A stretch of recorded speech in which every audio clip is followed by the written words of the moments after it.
प्रिय भक्तों, आखिर ऐसा क्या है सावन में कि सूखी हुई आत्मा भी भीगने लगती है? ऐसा क्या है इस महीने में कि साधारण जल भी शिव को चढ़कर अमृत बन जाता है? ऐसा क्या रहस्य है कि एक नाम शिव जपते ही भीतर का बोझ हल्का होने लगता है?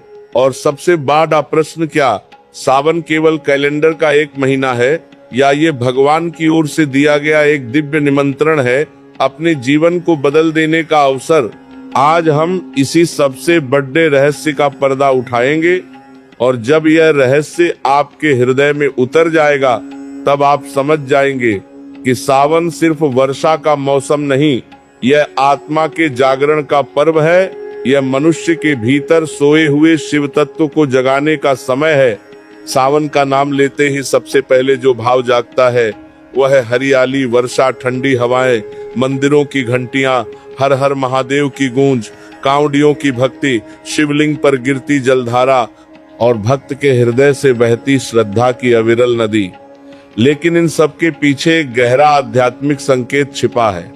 प्रकृति कभी व्यर्थ नहीं करती। धातुएं भी केवल मौसम नहीं होती, वे ईश्वर के संदेश लेकर आती हैं। और सावन का संदेश क्या है?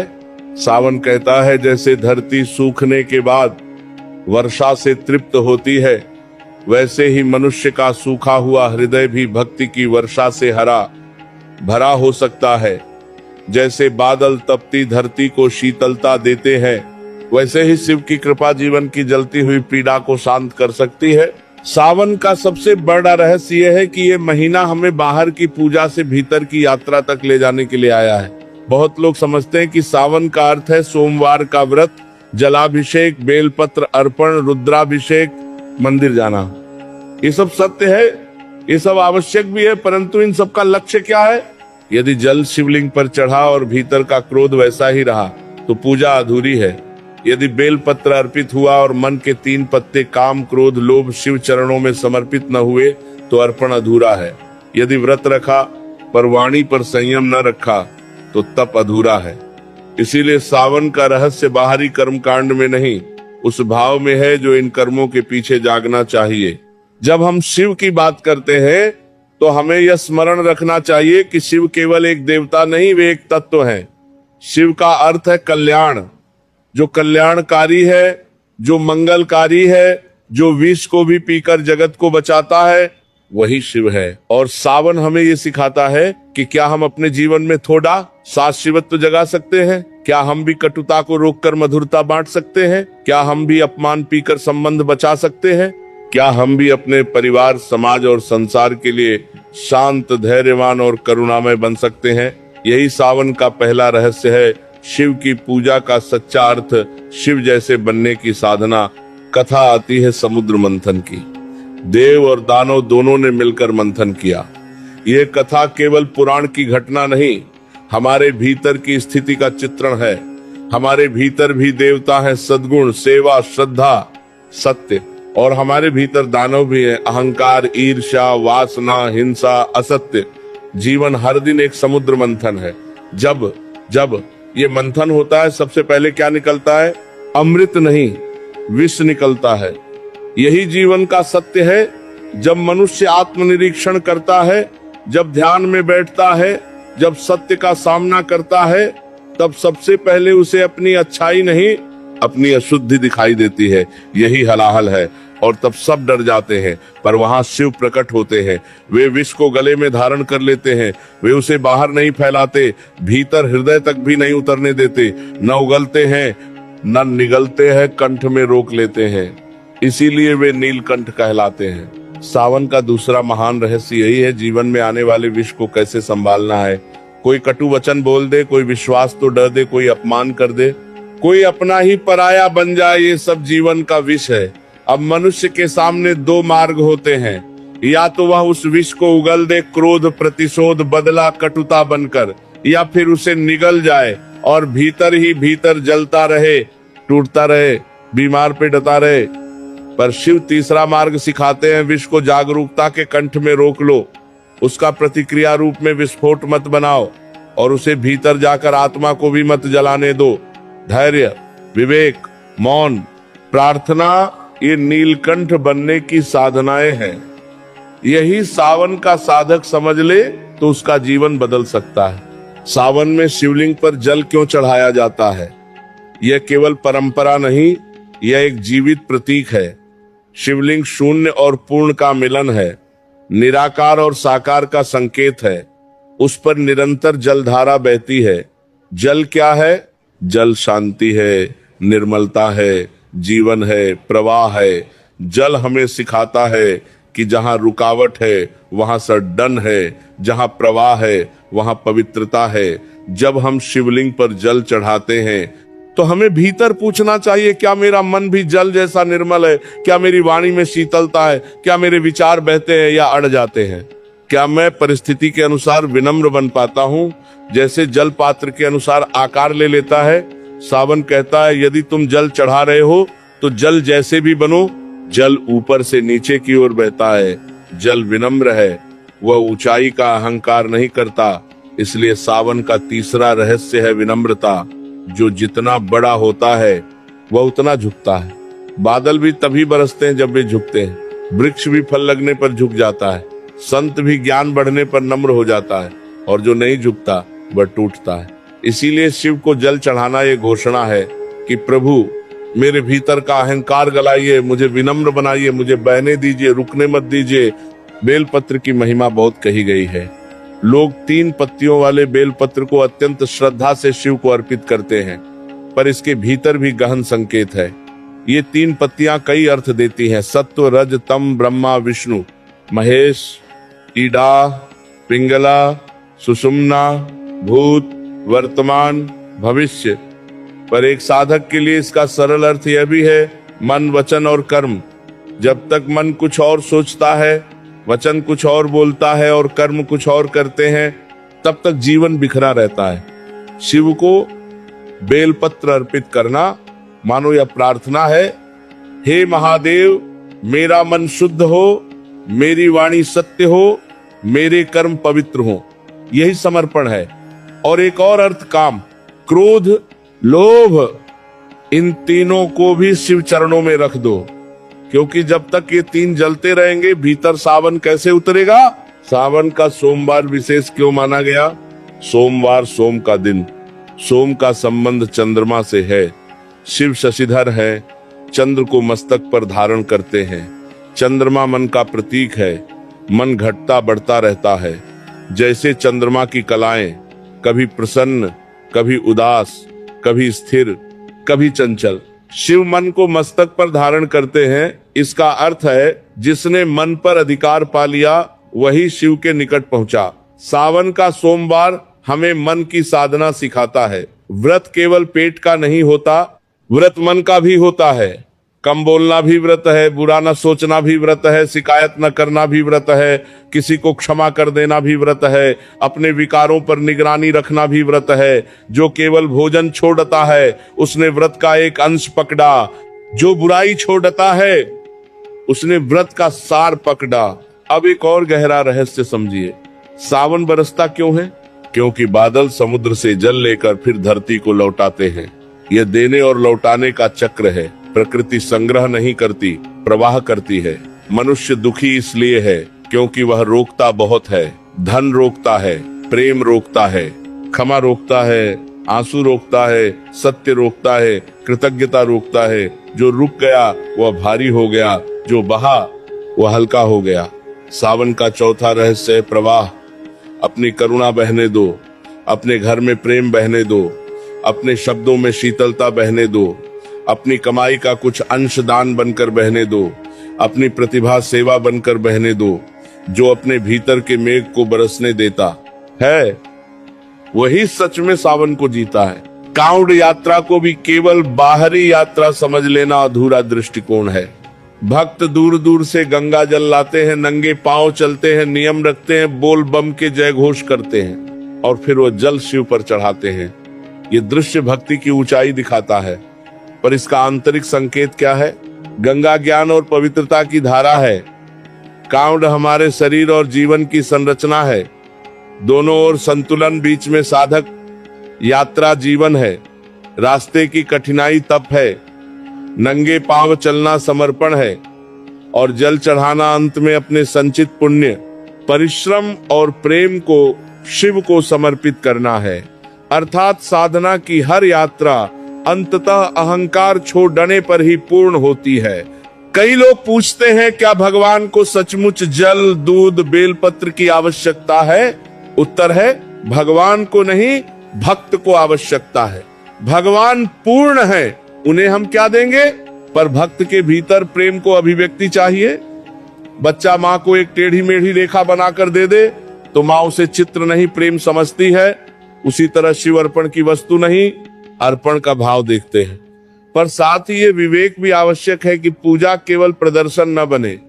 यदि बाहर दूध बह रहा हो और पी डोस में कोई भूखा बच्चा रो रहा हो तो शिव की करुणा हमें जगाएगी। यदि मंदिर में दीप जले और घर में माता पिता की आंखें नम हो तो साधना अधूरी है। यदि भक्ति से दया नहीं जागी तो भक्ति अभी परिपक्व नहीं हुई। सावन का एक अत्यंत गहरा आयाम है तपती हुई पृथ्वी पर शीतलता का अवतरण। यह केवल मौसम का परिवर्तन नहीं, यह ईश्वर का प्रतीकात्मक उपदेश है। मनुष्य का जीवन भी कई बार जेठ की दोपहरी जैसा हो जाता है। तनाव, संघर्ष, प्रतिस्पर्धा, असफलता, अकेलापन, अपनों से दूरी, भीतर का डर, भविष्य की चिंता, अतीत का पछतावा। तब ईश्वर सावन बनकर आते हैं और कहते हैं, रुको, थम जाओ, मेरे पास बैठो, अपने भीतर की धूल धो। लेकिन समस्या यह है कि हम वर्षा में भी भागते रहते हैं। हमें भीगने का समय नहीं, हमें रुककर अपने अंदर झांकने का समय नहीं। इसलिए सावन हमें ठहरना सिखाता है। हर दिन कुछ क्षण महादेव के लिए, मौन के लिए, जप के लिए, आत्म मंथन के लिए निकालो। यही भीतर की वर्षा है। अब प्रश्न उठता है कि शिव ही सावन के अधिपति क्यों माने गए? क्योंकि शिव विरोधाभासों का अद्भुत समन्वय है। वे कैलाशवासी हैं पर श्मशानवासी भी हैं। वे भोले हैं पर भैरव भी हैं। वे योगी हैं पर गृहस्थ भी हैं। वे मौन हैं पर डमरूधारी भी हैं। वे संहारक हैं पर कल्याणकारी भी हैं। इसका क्या अर्थ है? इसका अर्थ है कि जीवन केवल एक रंग का नहीं। जीवन में सुख भी होगा, दुख भी, निर्माण भी होगा, विनाश भी, मिलन भी होगा, वियोग भी। जो केवल सुख में प्रसन्न और दुख में टूटा, वह अभी शिव तत्व से दूर है। शिव हमें समत्व सिखाते हैं। उनके गले में सर्प है, भय पर अधिकार। जटाओं में गंगा है, ज्ञान का प्रवाह। मस्तक पर चंद्रमा है, मन पर नियंत्रण। शरीर पर भस्म है, नश्वरता का स्मरण। हाथ में त्रिशूल है, तीनों तापों पर विजय। डमरू है सृष्टि की लय। तीसरा नेत्र है आंतरिक जागरण। यदि हम सावन में केवल जल चढ़ाकर लौट आए पर शिव के प्रतीकों को समझा नहीं तो हमने द्वार देखा, घर में प्रवेश नहीं किया। भस्म का रहस्य भी अद्भुत है। शिव भस्म रमण हैं। वे हमें बार बार स्मरण कराते हैं कि यह शरीर, यह सौंदर्य, यह पद, यह प्रतिष्ठा, यह संपत्ति सब एक दिन भस्म हो जाएगा। यह सुनकर भय नहीं, विवेक जागना चाहिए। जब मनुष्य नश्वरता को समझ लेता है तब तुच्छ बातों पर उसका क्रोध कम हो जाता है। वह अपमान को इतना बड़ा नहीं मानता। वह संग्रह को जीवन का लक्ष्य नहीं मानता। वह संबंधों को अधिक महत्व देता है। वह समय का आदर करता है। वह सेवा को मूल्य समझता है। सावन का पांचवा रहस्य है, जो नश्वर है उसे पहचानो और जो शाश्वत है उसे पकड़ो। नश्वर है शरीर, शाश्वत है आत्मा। नश्वर है परिस्थिति, शाश्वत है परमात्मा का आधार। नश्वर है समस्या और सफलता, शाश्वत है शिव तत्व। अब हम एक और गहरे स्तर पर जाते हैं। सावन में हरियाली क्यों आती है? क्योंकि वर्षा बीज को जागृत करती है। बीज पहले से धरती में मौजूद था, वर्षा ने केवल उसकी सुप्त शक्ति को जगाया। इसी प्रकार आत्मा में दिव्यता पहले से मौजूद है। कोई नया तत्व बाहर से नहीं आता। गुरु कृपा, सत्संग, मंत्र, उपवास, साधना, ये सब उस भीतर के बीज को जगाते हैं। इसलिए सावन हमें अपने भीतर के बीजों को देखने की प्रेरणा देता है। मेरे भीतर कौन सा बीज पड़ा है? करुणा का या क्रोध का, विनम्रता का या अहंकार का, सत्य का या छल का, भक्ति का या दिखावे का? जिस बीज को सींचोगे वही वृक्ष बनेगा।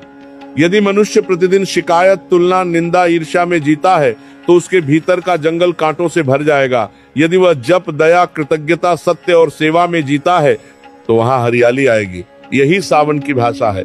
सावन के महीने में मंदिरों में घंटियों की ध्वनि अधिक सुनाई देती है। क्या आपने कभी सोचा कि घंटी क्यों बजाई जाती है? ध्वनि मन को जगाती है। घंटी का नाद कहता है जागो।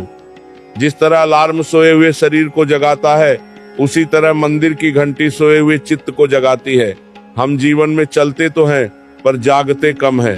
हम खाते हैं, कमाते हैं, हंसते हैं, लड़ते हैं, योजनाएं बनाते हैं, पर अपनी आत्मा की आवाज सुनने का अवसर कम देते हैं। सावन का वातावरण बार बार हमें जगाता है।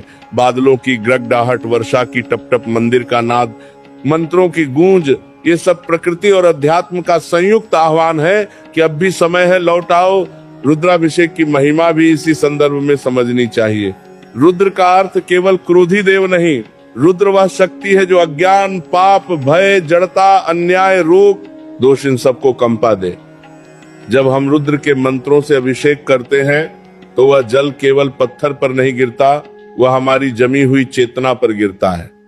मंत्र का कंपन, श्रद्धा का भाव, जल का स्पर्श, सब मिलकर साधक के भीतर एक सूक्ष्म शुद्धि का कार्य करते हैं। लेकिन यहाँ भी रहस्य यही है कि मंत्र केवल उच्चारण न रहे, अनुभव बने।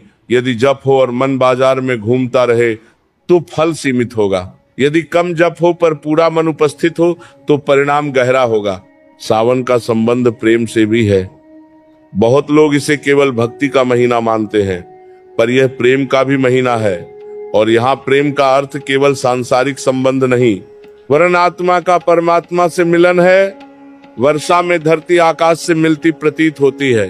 बूंदे ऊपर से आती हैं और नीचे की प्यास बुझाती हैं। यही प्रेम है, जहाँ ऊंचाई नीचे की ओर आती है और नीचे वाला उसे कृतज्ञता से ग्रहण करता है। ईश्वर का प्रेम भी ऐसा ही है। हमें केवल पात्र बनना है। पात्रता कैसे बनती है? अहंकार कम करने से, हृदय को कोमल करने से, सत्य निष्ठा से, साधना से। जिस पात्र में छेद हो उसमें जल नहीं टिकता। जिस मन में कपट, द्वेष, छल, दिखावा हो उसमें अनुग्रह टिकने में कठिनाई होती है। इसलिए सावन हृदय को पात्र बनाने की साधना है।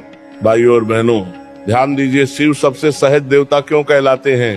क्योंकि वे भोग की सजावट नहीं, भाव की सच्चाई देखते हैं।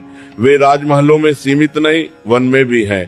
वे आडंबर से प्रभावित नहीं, निष्कपटता से पिघलते हैं। एक लोटा जल, कुछ बिल्व पत्र, भक्ति का आंसू, सच्चा पश्चाताप, इतना भी शिव को प्रसन्न करने के लिए पर्याप्त कहा गया। इसका अर्थ यह नहीं कि पूजा को हल्का लिया जाए। इसका अर्थ यह है कि ईश्वर तक पहुंचने के लिए कृत्रिमता की आवश्यकता नहीं, अपने असली रूप में जाओ। जैसे हो वैसे जाओ। थके हो तो थके हुए जाओ, टूटे हो तो टूटे हुए जाओ, अपराध बोध में हो तो पश्चाताप लेकर जाओ। शिव परिवर्तन के द्वार हैं, वे ठुकराने वाले नहीं, संभालने वाले हैं। अब हम उस प्रश्न पर आते हैं जो इस पूरे विषय का केंद्र है। आखिर सावन का सबसे बड़ा रहस्य क्या है? इसका उत्तर एक वाक्य में है। सावन बाहर गिरती वर्षा नहीं, भीतर उतरती कृपा का महीना है। जो इस कृपा को पहचान लेता है उसके लिए सावन एक मौसम नहीं, एक आंतरिक क्रांति बन जाता है। यह महीना कहता है अपने भीतर जमा धूल धो, अपने मन की तपन शांत करो, अपने विकार शिव को सौंपो, अपने जीवन को बहते जल की तरह पवित्र बनाओ, अपने अहंकार को झुकाओ, अपने प्रेम को बरसाओ, अपने दुख को नीलकंठ की साधना से संभालो और अपने भीतर छिपे दिव्य बीज को जगाओ। यही सार है। लेकिन इस रहस्य को केवल सुन लेना पर्याप्त नहीं, इसे जीना पड़ता है। इसलिए अब हम समझे कि सावन को जीवन में उतारा कैसे जाए। सबसे पहले प्रातः उठकर शिव का स्मरण कीजिए। एक सरल मंत्र, नमः शिवाय। यह पंचाक्षरी मंत्र केवल शब्द नहीं, चित्त को शुद्ध करने वाला महामंत्र है। इसके जप के साथ श्वास पर ध्यान दीजिए। श्वास भीतर जाए तो भाव कीजिए कि शिव की शांति भीतर उतर रही है। श्वास बाहर आए तो भाव कीजिए कि तनाव, क्रोध, भय बाहर जा रहे हैं। 5 मिनट भी ऐसा कर लें तो मन में अंतर दिखाई देगा। दूसरा, यदि संभव हो तो जलाभिषेक कीजिए, पर जल चढ़ाते समय जल्दी न करें। हर धार के साथ एक भावना जोड़ें। पहली धार, प्रभु मेरे मन की अशुद्धि धो दीजिए। दूसरी धार मेरे वचन को मधुर और सत्य कीजिए। तीसरी धार मेरे कर्मों को धर्ममय कीजिए। चौथी धार मेरे अहंकार को शांत कीजिए। पांचवी धार मेरे घर में प्रेम और सद्बुद्धि दीजिए। इस प्रकार पूजा यांत्रिक नहीं जीवंत बन जाएगी। तीसरा, सावन में कम से कम एक विकार पर विशेष काम कीजिए। हर व्यक्ति अपने मन में देखे कि उसकी सबसे बड़ी कमजोरी क्या है। क्रोध, आलस्य, निंदा, झूठ, कटुवाणी, वासना, असंयम, चिंता, तुलना, मोबाइल का अति उपयोग या कुछ और। फिर संकल्प कीजिए कि इस पूरे महीने में विशेष जागरूकता रखूंगा। याद रखिए, शिव को प्रसन्न करने का श्रेष्ठ मार्ग यही है कि हम अपने दोष कम करें। केवल आरती गाने से नहीं, चरित्र को सुधारने से भी कृपा आती है। चौथा, सावन में दया और सेवा को साधना बनाइए। पक्षियों के लिए जल रखिए, किसी जरूरतमंद को भोजन कराइए, वृक्ष लगाइए, घर के बुजुर्गों को समय दीजिए, किसी दुखी को सांत्वना दीजिए। किसी से अनावश्यक कठोरता न कीजिए, क्योंकि शिव केवल मंदिर में नहीं प्राणी मात्र में है। यदि शिवलिंग पर जल चढ़ाया और किसी प्यासे को जल न दिया तो संदेश अधूरा रह गया। पांचवा, मौन का अभ्यास कीजिए। हर दिन कुछ समय अनावश्यक बोलना बंद कीजिए। मौन में मन की आवाज साफ सुनाई देती है। बहुत सा झगड़ा इसलिए होता है क्योंकि मनुष्य प्रतिक्रिया में जीता है। शिव का मौन हमें प्रतिक्रिया से प्रतिक्रिया रहित जागरूकता की ओर ले जाता है। सावन का 1 घंटा भी यदि सचेत मौन में बिताया जाए तो वह जीवन के लिए अमूल्य हो सकता है। छठा, अपने घर के वातावरण को भी सावनमय बनाइए। घर में सुबह या शाम शिव मंत्र, महामृत्युंजय मंत्र या नमः शिवाय का जप चलाइए। बच्चों को केवल कथा नहीं, अर्थ भी समझाइए। परिवार के साथ एक छोटी प्रार्थना कीजिए। भोजन से पहले कृतज्ञता व्यक्त कीजिए। घर में कटु शब्द कम कीजिए। जब घर की वाणी बदलती है तब वही घर मंदिर बनता है। अब शिव के कुछ प्रतीकों का व्यावहारिक संदेश समझना भी आवश्यक है। शिव के मस्तक पर चंद्रमा है, मन को शीतल रखो। जटाओं में गंगा है, तीसरा नेत्र है, दिखने से परे सत्य को देखो। गले में सर्प है, भय को गले लगाकर उस पर विजय पाओ। नंदी सामने बैठे हैं, धैर्य, निष्ठा और प्रतीक्षा सीखो। त्रिशूल है, शरीर, मन और बुद्धि को संतुलित करो या भूत, वर्तमान और भविष्य के बंधन से ऊपर उठो। डमरू है, जीवन की लय पहचानो। कभी संकुचन, कभी विस्तार, पर दोनों में साक्षी बने रहो। भस्म है, अंत का स्मरण करके वर्तमान को सार्थक बनाओ।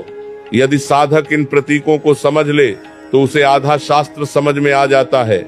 बहुत लोगों के जीवन में सावन आते हैं पर परिवर्तन नहीं आता। क्यों? क्योंकि वे बाहर की रस्म निभाते हैं, भीतर की स्थिति को नहीं देखते। मंदिर गए, जल चढ़ाया, फोटो ली, प्रसाद लिया, लौट आए, लेकिन वही क्रोध, वही कटुता, वही स्वार्थ, वही शिकायत, वही तुलना। सोचिए, यदि धरती पर वर्षा हो और बीज पर पत्थर रखे हो तो अंकुर कैसे निकलेगा? उसी प्रकार कृपा तो बरस रही है, पर मन पर अहंकार, जिद का डवाहट, भोगासक्ति, असत्य, आलस्य के पत्थर रखे हैं। सावन का रहस्य तभी खुलेगा जब ये पत्थर हटेंगे। और ये भी समझना चाहिए कि शिव भक्ति केवल मांगने का माध्यम नहीं है। लोग कहते हैं प्रभु नौकरी दे दो, विवाह करा दो, रोग हटा दो, संकट मिटा दो, संतान दे दो, धन दे दो। मांगना गलत नहीं, मनुष्य की स्वाभाविक अवस्था है, पर शिव भक्ति का उच्चतर रूप है। प्रभु मुझे ऐसा बनाइए कि मैं परिस्थिति का सामना कर सकूं। मुझे विवेक दीजिए, धैर्य दीजिए, सही निर्णय दीजिए, भीतर की कमजोरी पर विजय दीजिए। क्योंकि समस्या से बड़ा अनुग्रह है समस्या का सामना करने की शक्ति, और शिव शक्ति देते हैं। सावन का महीना हमें क्षमा का पाठ भी पढ़ाता है। वर्षा जब होती है तो वह चैन नहीं करती। ये खेत अच्छा है, इस पर बरसूं, ये बुरा है, इस पर न बरसूं, वह सब पर बरसती है। इसी प्रकार ईश्वर की कृपा व्यापक है। यदि हम शिव के भक्त हैं तो हमें भी अपने हृदय में क्षमा और संभाव लाने का प्रयास करना चाहिए। जिसने हमें चोट पहुंचाई उसे तुरंत गले लगाना हर किसी के लिए संभव नहीं, पर मन में बदले की आग न पालना यह साधना संभव है। कटु स्मृतियों को पकड़े रहना भी एक प्रकार का विषपान है।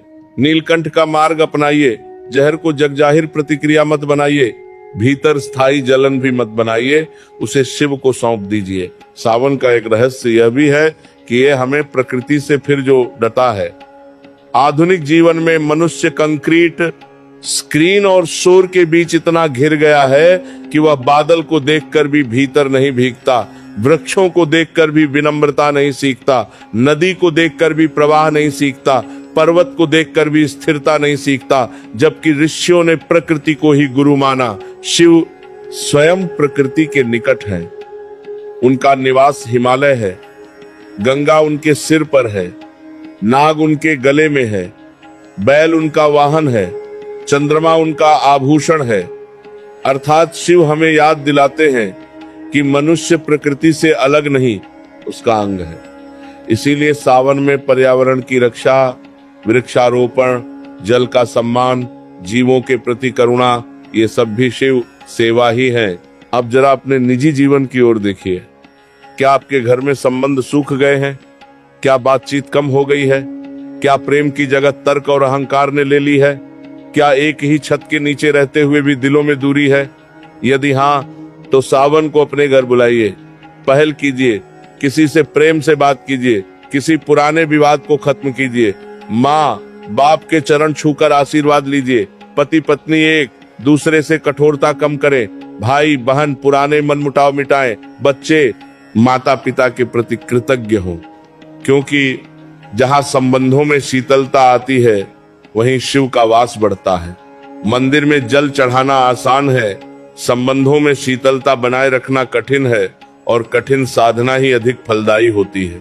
सावन में भजन, कीर्तन और कथा का महत्व भी बहुत है, क्योंकि मनुष्य जैसा सुनता है वैसा बनता है। यदि दिन भर मन अशांत समाचार, निंदा, भय, लोभ और मनोरंजन के शोर से भरता रहे, तो भीतर के सूक्ष्म भाव दब जाते हैं। इसलिए इस महीने अपने श्रवण को भी पवित्र कीजिए। नाम स्मरण सुनिए, शिव कथा सुनिए, सत्संग में बैठिए। शब्दों में शक्ति होती है, मंत्रों में तो और भी अधिक। जिस प्रकार वर्षा की बूंदें धीरे धीरे धरती को भिगोती हैं, उसी तरह सत्संग के शब्द धीरे धीरे चित्त को नम्र, शांत और भक्तिमय बनाते हैं। हर हर महादेव।